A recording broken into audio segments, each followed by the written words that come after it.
오늘 함께 보실 하나님의 말씀 갈라디아서 5장 22절, 23절 말씀입니다.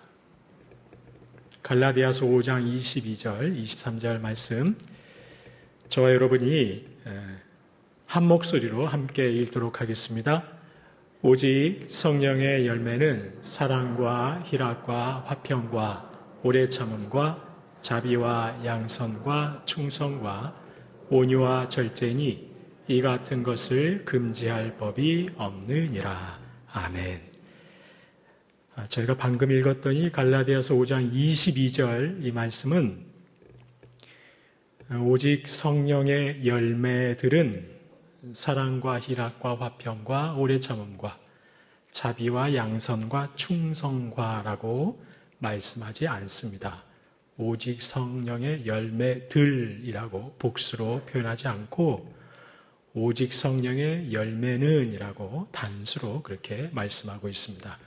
이어지는 23절 역시 온유와 절제니 이 같은 것들을 금지할 법이 없느니라 라고 말씀하지 않고 이 같은 것을 금지할 법이 없느니라 라고 그렇게 단수로 말씀하고 있습니다. 바로 본문은 성령의 9가지 열매를, 그러니까 열매가 9가지라고 해서 복수로 표현하지 않습니다. 단수로 표현합니다. 그래서 저희는 이렇게 말할 수 있습니다. 실은 이 9가지 열매는 단 하나의 열매라고 말할 수 있다는 것이죠.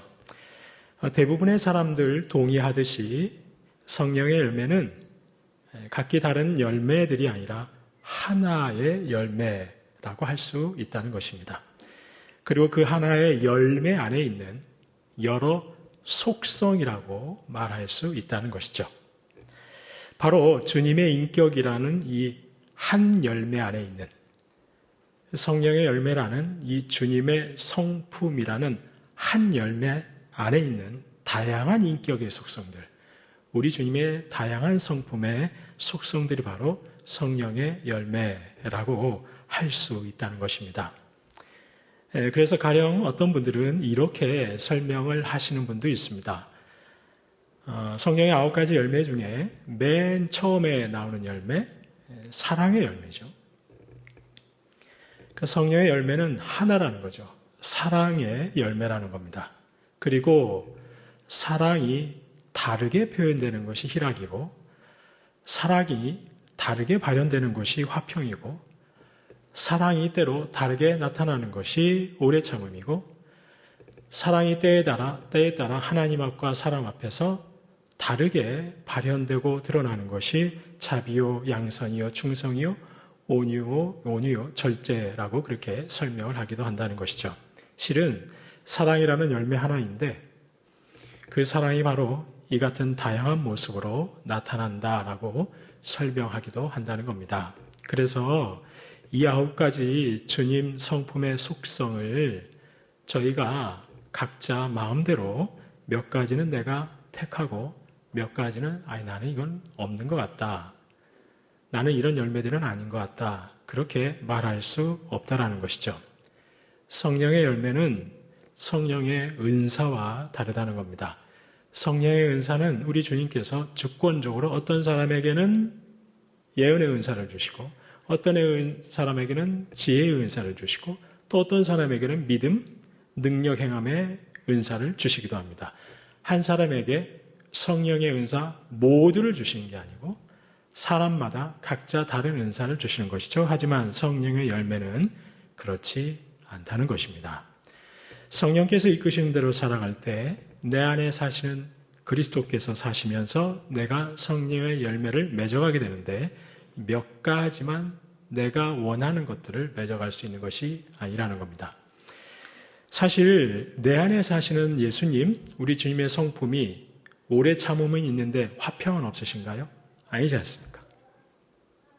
희락은 있으신데 자비는 없으신 하나님이신가? 우리 주님이신가요? 아니지 않습니까? 우리 주님께서는 그 성품을 다 가지고 계십니다. 그런데 그 주님이 내 안에 사시면서 내가 그 주님께 있을 때 주님의 성품이라는 인격이라는 성령의 열매를 맺어간다면 나는 희락은 있는데 오래 참음은 없는 것 같아. 나는 오래 참음은 있는 것 같은데 화평은 없는 것 같고, 나는 화평은 있는 것 같은데 자비는 없는 것 같고, 자비라는 열매는 내가 종종 맺어갈 수 있는데 양선은 없는 것 같고, 이렇게 말하는 것은 어불성설이라는 것입니다. 오늘 살펴볼 온유라는 열매 역시 마찬가지입니다. 나는 다른 열매들은 다 종종 삶 속에서 드러나는데 온유는 아닌 것 같아. 아니라는 것이죠. 그럴 수 없다는 것입니다. 그럼 오늘 본문 온유에 대해서 저희가 살펴보도록 하겠습니다. 오늘 본문 온유라고 번역된 헬라어는 프라우테스라는 단어입니다. 그리고 이 프라우테스라는 단어의 뜻은 부드럽고 온화함이라는 뜻입니다. 부드럽고 온화함.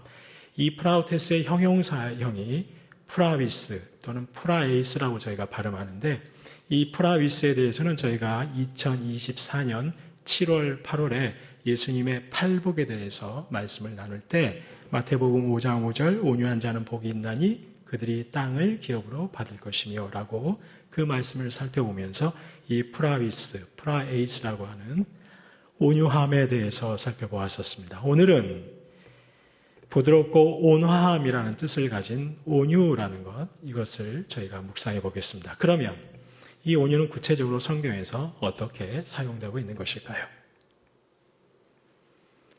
저희는 늘 그렇듯 먼저 온유하신 우리 주님의 예를 찾아볼 필요가 있습니다. 성도님 여러분, 복음서를 보시면 예수님께서 하신 말씀이 굉장히 많이 있습니다. 그런데 복음서에서 유일하게 예수님이 딱 한 번 예수님의 마음에 대해서 직접 언급하신 경우가 있습니다. 마태복음 11장 29절 저희가 한 목소리로 읽겠습니다. 나는 마음이 온유하고 겸손하니 나의 멍에를 메고 내게 배우라. 그리하면 너희 마음이 쉼을 얻으리니. 아멘. 예수님이 복음서에서 유일하게 나의 마음은 온유하고 겸손하니라고 딱 한 번 말씀해 주셨습니다. 그런데 성경에서 마음이라고 했을 때 그 마음은 저희의 어떤 감정이 머무는 자리를 마음이라고 하지 않습니다.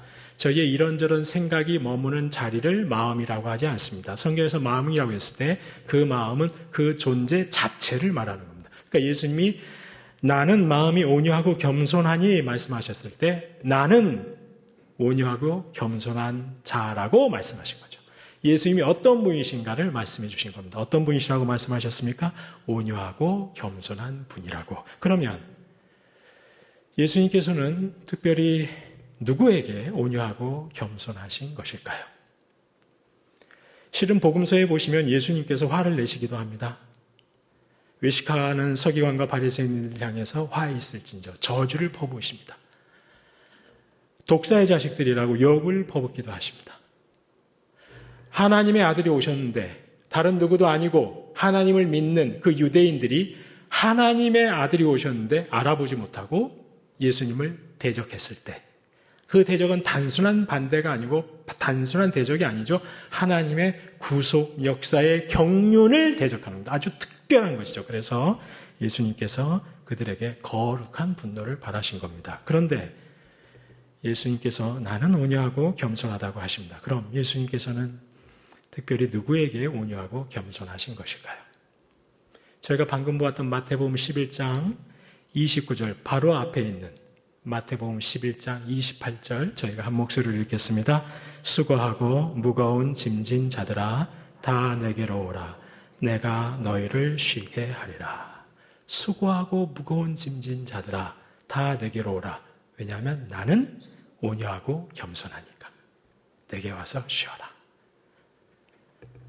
인생의 수고와 무거운 짐 지고 고통받는 자들에게 우리 주님 말씀하신 겁니다. 나는 온유하고 겸손하다. 여전히 죄의 권세가 겁박하고 위협하는 세상에서 상한 심령들, 지친 심령들, 좌절한 심령들에게 내게 와라. 나는 온유하고 겸손하다. 내게 와서 쉬어라. 말씀하시는 것이죠. 성도님 여러분, 구약의 엘리야 선지자는 하나님의 능력으로 놀라운 승리를 거두었습니다. 그런데 직후에 이세벨이 엘리야를 찾아서 내가 반드시 죽이겠다라고 말했습니다. 그 소식을 듣고 엘리야가 어떻게 했습니까? 두려움에 떨었습니다. 대적 이세벨의 한마디에 떨면서 어느 지경까지 떨어졌습니까? 심각한 우울증에 빠져버렸습니다. 조금 전까지 하나님의 위대한 승리를 보았던 그가 한순간에 무기력과 절망에 사로잡히고 말았습니다. 여전히 세상을 다스리고 있는 제약된 권세, 대적 아합과 이세벨의 한마디에 그는 좌절하고 말았습니다. 그러면서 그가 하나님께 뭐라고 그랬습니까? 지금 내 생명을 거두어 주옵소서. 한마디로 주님 죄송합니다. 나 죽고 싶습니다. 라고 말한 거죠. 그때 하나님께서 엘리야에게 어떻게 하셨습니까? 이 못난, 이 한심한 내가 조금 전에 그렇게 놀라운 승리와 기적을 보여주었거늘 네가 어찌 이럴 수 있느냐? 꾸짖는 대신 하나님 어떻게 하셨습니까? 열왕기상 19장 5절 말씀 한 목소리로 봉독하겠습니다. 로뎀 나무 아래에 누워 자더니 천사가 그를 만지며 그에게 이르되 일어나서 먹으라 하는지라. 아멘. 이 바로 앞절 열왕기상 19장 4절에 보면 엘리야가 하나님께 탄식하며 하소연합니다. 이제 다 끝났습니다. 제 목숨을 거두어 주옵소서. 나는 선조들보다 못한 놈입니다. 차라리 죽는 것이 낫겠습니다. 그러다가 잠들었습니다. 그런데 그런 엘리야를 하나님께서 어루만져 주셨습니다. 마치 어미가 자식을 위로하듯이. 그리고 미리 준비하신 숯불과 구운 떡과 물을 준비해 놓으시고 일어나서 먹으라 하셨습니다. 그리고 말씀하셨습니다. 하나님이 엘리야에게 어떻게 말씀하셨습니까? 거센 바람 가운데 말씀하셨습니까? 지축을 흔드는 지진 가운데 말씀하셨습니까? 성난 불길 가운데 말씀하셨습니까? 세미한 소리로 말씀하셨습니다. 부드럽고 온화한 소리로, 온유한 목소리로 말씀하셨습니다. 하나님께서는 대적의 한마디에 크게 좌절한 선지자를 온유하게 대하셨습니다. 내가 너희를 쉬게 하리라. 주님처럼 그를 온유하고 겸손하신 하나님 품에서 쉬게 하셨습니다. 회복시키시고 다시 사명의 자리에 서게 하셨습니다. 이것이 하나님의 온유하심입니다. 성도님 여러분, 저와 여러분 역시 여전히 권세를 잡고 있는 대적들의 한마디에 마음이 녹아버릴 때가 있습니다. 예배드리고 말씀 듣고 말씀 읽고 기도할 때는 힘을 얻습니다. 강력한 하나님의 임재 가운데 가슴을 펴고 당당하게 힘을 얻고 세상 속으로 나아갑니다. 그런데 대적이 만들어 놓은 현실, 상황, 환경 딱 보고 그 당당함이 순식간에 사라져버릴 때가 있습니다. 언제 그랬냐는 듯 땅을 깊이 파고 들어가서 주님 제 인생 끝났습니다. 소망이 없습니다. 저어서 주님 곁에 빨리 갔으면 좋겠습니다. 그때 우리 주님 못난 놈, 너는 어째 그 모양이냐 꾸짖는 대신 어루만져 주시는 것이죠. 부드럽고 온화한 음성으로 세미한 소리로 일어나서 먹어라. 미리 숯불에 구운 떡과 물을 준비해 주시면서 내게로 오라. 내가 너를 쉬게 하리라. 내가 너를 소생케 하리라. 저와 여러분이 다시 일어서서 주님 서게 하신 가정과 직장과 교회에서 다시금 사명자로 일할 수 있도록 저희를 세워주십니다. 이것이 바로 우리 주님의 온유하심의 역사인 것이죠. 성도님 여러분, 혹시 엘리야처럼 세상이 말하는 한마디 혹은 너무나도 연약한 내 마음 깊은 곳에서 들려오는 인간적인 세속적인 그 한마디에 자꾸만 깊이 땅을 파고 좌절 속으로 들어가고 계시지는 않으십니까? 부디 어루만져 주시고 숯불에 구운 떡과 물을 준비하시면서 일어나 먹으라 라고 말씀하시는 우리 주님을 바라보실 수 있기를 소망합니다. 세미한 소리로 말씀하시는 온유하신 그 주님의 음성을 들으실 수 있기를 간절히 소망합니다. 그래서 다시 힘을 내고 일어서셔서 가정과 교회와 일터와 직장, 삶의 모든 영역에서 나를 사명자로 세워주신 그 하나님의 음성에 순종하면서 당당하게 주의 자녀로 살아가시는 저와 여러분 되시기를 주님의 이름으로 축원합니다. 그렇습니다. 이렇게 우리 주님 온유하신 주님이십니다. 그렇다면 저희가 이렇게 온유하신 주님께 잇대어서 살아갈 때, 갈라디아서 5장 표현으로 하면 성령께서 이끄시는 대로 살아갈 때 저희가 맺게 되는 온유의 열매, 구체적으로 어떤 모습으로 나타나야만 하는 것일까요? 오늘 이 시간에는 세 가지로 살펴보겠습니다. 저와 여러분이 온유하신 주님께 잇대어 살아갈 때 온유한 열매가 구체적으로 어떠한 모습으로 나타나는지, 먼저 첫 번째, 저희가 공동체 안에서 서로를 대할 때 온유한 태도와 말로 나타나야 한다는 것이죠. 에베소서 4장 1절, 2절 한 목소리로 읽겠습니다. 그러므로 주 안에서 갇힌 내가 너희를 권하노니 너희가 부르심을 받은 일에 합당하게 행하여 모든 겸손과 온유로 하고 오래 참음으로 사랑 가운데서 서로 용납하고. 에베소서는 3장까지 교리와 신학적인 권면을 하고 난 후 4장부터 본격적으로 성도 간의 실제적인 삶의 교훈을 말씀하기 시작합니다. 그러면서 너희가 부르심을 받은 일에 합당하게 행하라 하시면서 어떻게 합당하게 행하라고 합니까? 모든 겸손과 온유로 하라고 하십니다. 골로새서 3장 12절입니다. 그러므로 너희는 하나님이 택하사 거룩하고 사랑받는 자처럼 행하라고 하시는 겁니다. 어떻게 행하라고 하십니까? 긍휼과 자비와 겸손과 온유와 오래 참음을 옷 입고. 하나님이 택하사 거룩하고 사랑받는 자처럼 어떻게 행하라고요? 겸손과 온유로 옷 입고. 성도 간에 그렇게 온유로 대하는 겁니다. 성도님 여러분, 우리 주님께 부르심을 받은 저와 여러분, 하나님의 택하심을 받은 성도들 안에는 이제 누가 사신다고 그랬습니까? 저와 여러분 안에는 누가 사시는 것이죠? 내가 그리스도와 함께 십자가에 못 박혔나니 그런즉 이제는 내가 사는 것이 아니요 오직 내 안에 누가 사신다고요? 그리스도께서 사신다고 그랬습니다. 그런데 그 그리스도께서는 복음서에서 딱 한 번 우리 주님의 마음을 고백해 주셨는데, 나는 마음이 온유하고 겸손하니.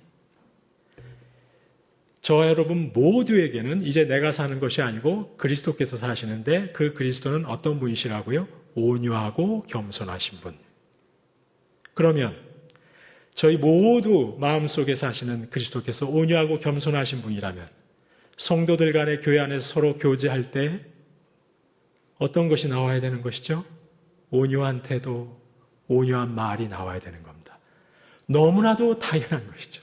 이건 강제적인 게 아니라 너무나도 당연한 것이죠. 왜냐하면 이제는 내가 사는 것이 아니고 온유하고 겸손하신 그리스도께서 내 안에 사시기 때문에.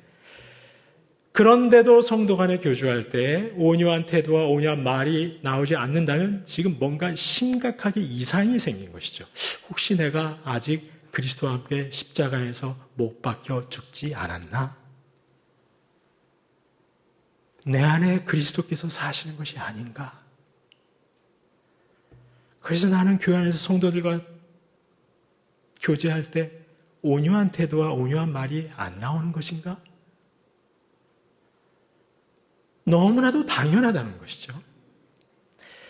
잠언 15장 1절입니다. 유순한 대답은 분노를 쉬게 하여도 과격한 말은 노를 격동하느니라. 유순한 대답, 온유한 말은 분노를 쉬게 합니다. 과격한 말은 노를 격동합니다. 그러니까 온유하고 겸손하신 그리스도께서 그 안에 사시는 성도들이 모이는 공동체 안에는 노를 격동할 만한 일이 일어날 수가 없는 것이죠. 그건 논리적으로 일어날 수가 없는 겁니다. 성도님 여러분, 저와 여러분 모두는 다 수고하고 무거운 짐진 자들입니다. 그런데 마음이 온유하고 겸손하신 우리 주님의 초청, 마음이 온유하고 겸손하신 우리 주님의 부르심을 받아서 주님 앞에 나온 이들입니다. 그리고 주님 앞에 서 있는 존재들입니다. 그런데 어떤 주님이십니까? 마음이 온유하고 겸손하신 주님 앞에 서 있는 존재들입니다. 툭하면 격분해서 화를 내시고 툭하면 분노해서 인격을 모독하는 말을 하시는 그런 주님의 부르심을 받은 자들이 아닙니다. 내 기분대로 확 소리 지르고 화를 내고 그러면서 알지? 나는 그래도 뒤끝은 없어. 이렇게 말씀하시는 주님의 부르심을 받은 자들이 아닙니다. 저와 여러분은. 비아냥대는 태도와 비아냥대는 말을 하시는 주님, 그런 주님의 부르심을 받은 자들이 아닙니다. 저와 여러분 모두는 온유하고 겸손하신 주님의 부르심을 받은 자들입니다. 그리고 지금 그 온유하고 겸손하신 주님 앞에 서 있습니다. 그런데 어떻게 그런 성도를 향해서 내가 뭐라고? 우리 주님도 온유하고 겸손하게 그를 대하고 계시는데 내가 뭐라고 어떻게 그 형제에게 노를 바라고 비아냥대는 태도로 대하느냐는 겁니다. 성도님 여러분, 그분이 교회에서 영향력이 있으시고 그분이 교회 안에서 직분을 가지고 계시기 때문에 내가 그분에게 온유한 태도, 온유한 말을 하는 게 아닙니다. 그분께서 온유하고 겸손하신 주님의 초청을 받아서 주님 앞에 나오셔서 온유하고 겸손하신 주님 앞에 서 계시는 분이기 때문에 나도 그분을 온유하고 겸손한 태도로 대하는 겁니다. 성도님 여러분, 성도님들께서 저를 온유하고 겸손한 태도로 대하셔야 하는 이유는 제가 목회자이기 때문이 아닙니다. 저 역시 수고하고 무거운 짐진 인생이고 그런데 온유하고 겸손하신 주님의 초청 받아서 지금 온유하고 겸손하신 주님 앞에 서 있는 존재이기 때문에 성도들께서 저를 온유하고 겸손한 태도로 대하셔야 되는 겁니다. 제가 성도님들을 온유하고 겸손한 태도로 대하셔야 하는 이유도 똑같은 것입니다.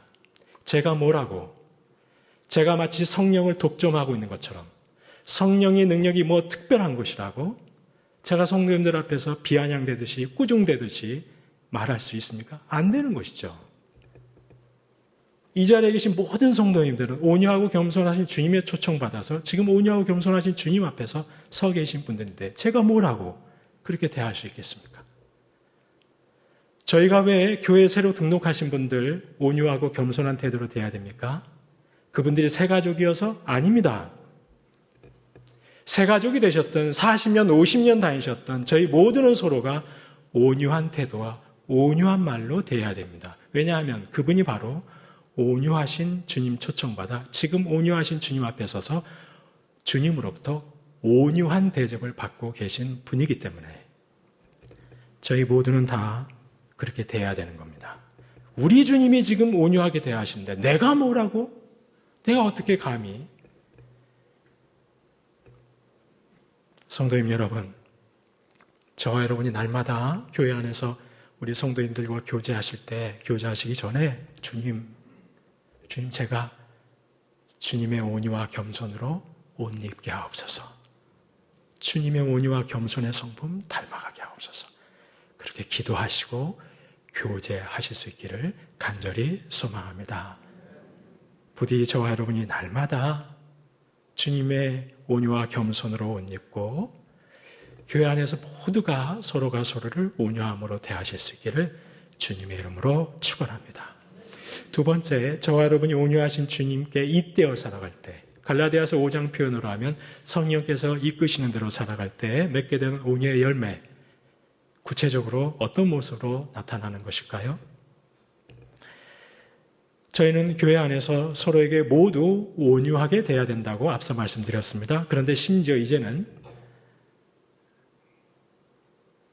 나를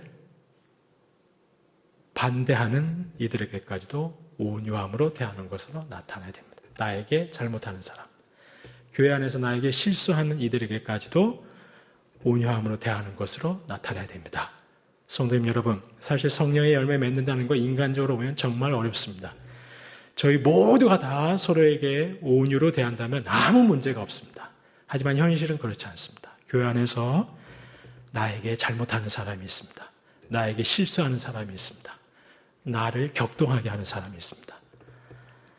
그런데 심지어는 그럴 때에도 그들을 어떻게 대해야 한다고 말씀합니까? 갈라디아서 6장 1절 말씀 저희가 한 목소리를 읽겠습니다. 형제들아, 사람이 만일 무슨 범죄한 일이 드러나거든 신령한 너희는 온유한 심령으로 그러한 자를 바로잡고 너 자신을 살펴보아 너도 시험을 받을까 두려워하라. 아멘.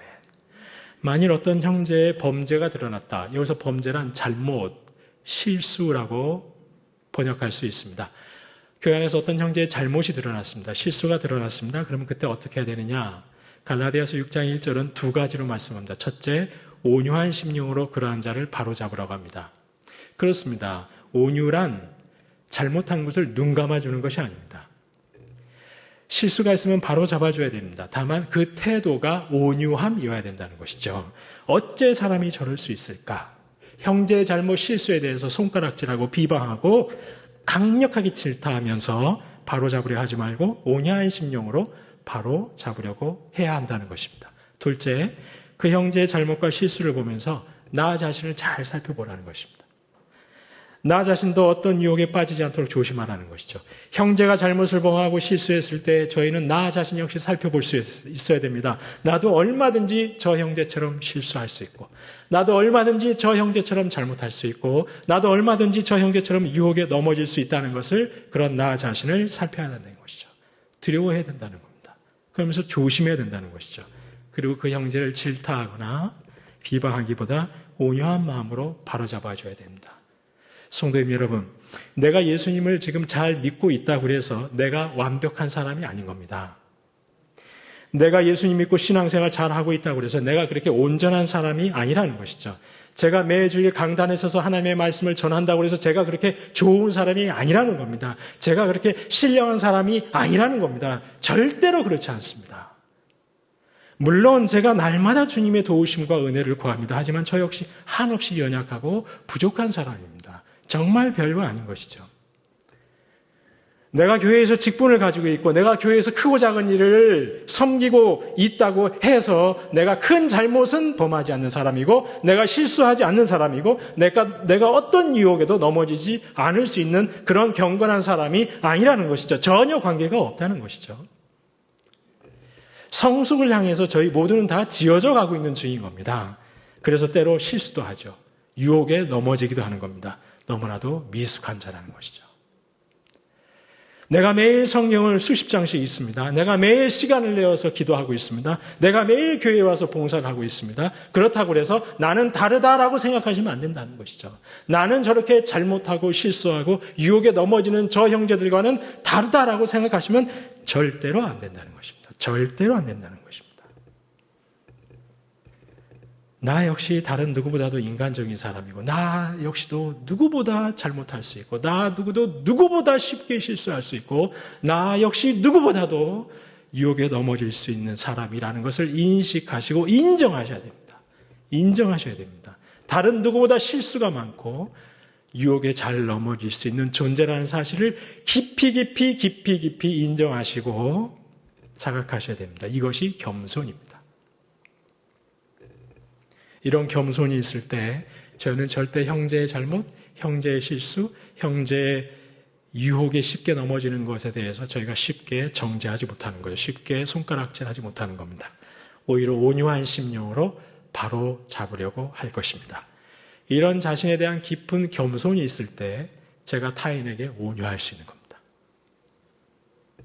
그래서 실제로 성경에서는 온유와 겸손을 함께 말씀합니다. 우리 주님께서도 앞서 보신 것처럼 마태복음 11장 29절에서 나는 마음이 온유하고 겸손하니. 앞서 언급드렸던 에베소 4장 1절과 2절도 온유와 겸손. 골로새서 3장 12절도 온유와 겸손. 내가 부족하고 나도 쉽게 넘어질 수 있는 존재라는 것을 겸손하게 인정하실 때 저는 다른 이에게도 온유할 수 있는 겁니다. 성도님 여러분, 저희 중에 누군가를 아주 심각하게 비방하고 거칠게 몰아붙이면서 잘못과 실수를 바로잡아 줄 만한 자격이 되는 분은 단 한 분도 없습니다. 그저 겸손하게 온유함으로 나도 얼마든지 저 형제와 같은 잘못과 실수를 할 수 있다는 사실을 인정하면서 참으로 겸손과 온유로 대할 수 있어야 되는 것이죠. 마지막 세 번째, 저희가 온유하신 주님께 잇대어 살아갈 때, 성령께서 이끄시는 대로 살아갈 때 맺게 되는 온유의 열매, 구체적으로 어떤 모습으로 나타나게 되는 것일까요? 교회에서 성도들 간에, 더 나아가 교회 안에서 잘못하고 실수한 형제를 향해, 그리고 이제는 더 나아가 세상 사람들을 향해서도 온유함으로 대하는 것으로 나타나야 된다는 것입니다. 베드로전서 3장 15절 말씀 저희가 한 목소리로 봉독하겠습니다. 너희 마음에 그리스도를 주로 삼아 거룩하게 하고 너희 속에 있는 소망에 관한 이유를 묻는 자에게는 대답할 것을 항상 준비하되 온유와 두려움으로 하고. 아멘. 너희 마음에 그리스도를 주로 삼아서 거룩하게 되라는 겁니다.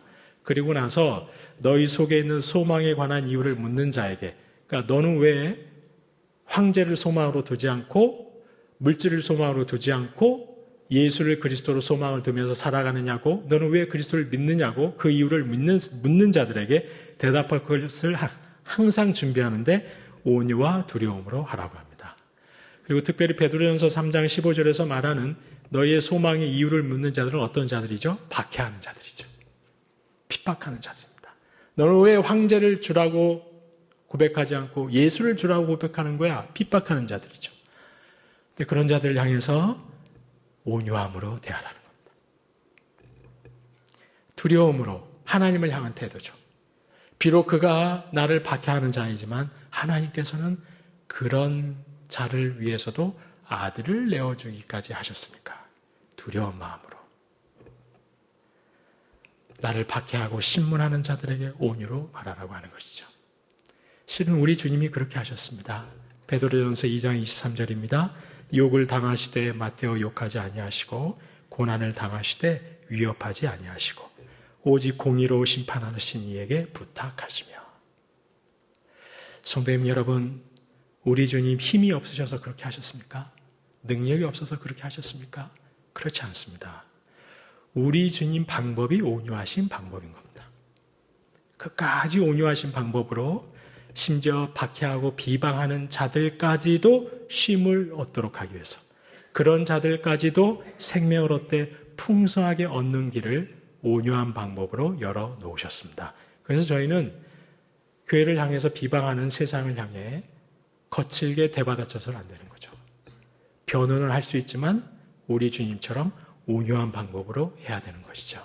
성도님 여러분, 우리 성도님들 가운데는 그런 분들은 안 계시겠지만 어디 가셔서 가령 그 불상 같은 거, 그 불상 같은 것 좀 훼손하시지 마시기 바랍니다. 그 불상에 생명이 있습니까? 능력이 있습니까?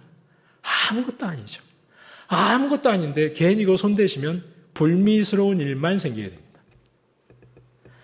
저희 안에 계신 그리스도께서는 말씀으로 천지를 만드신 분이십니다.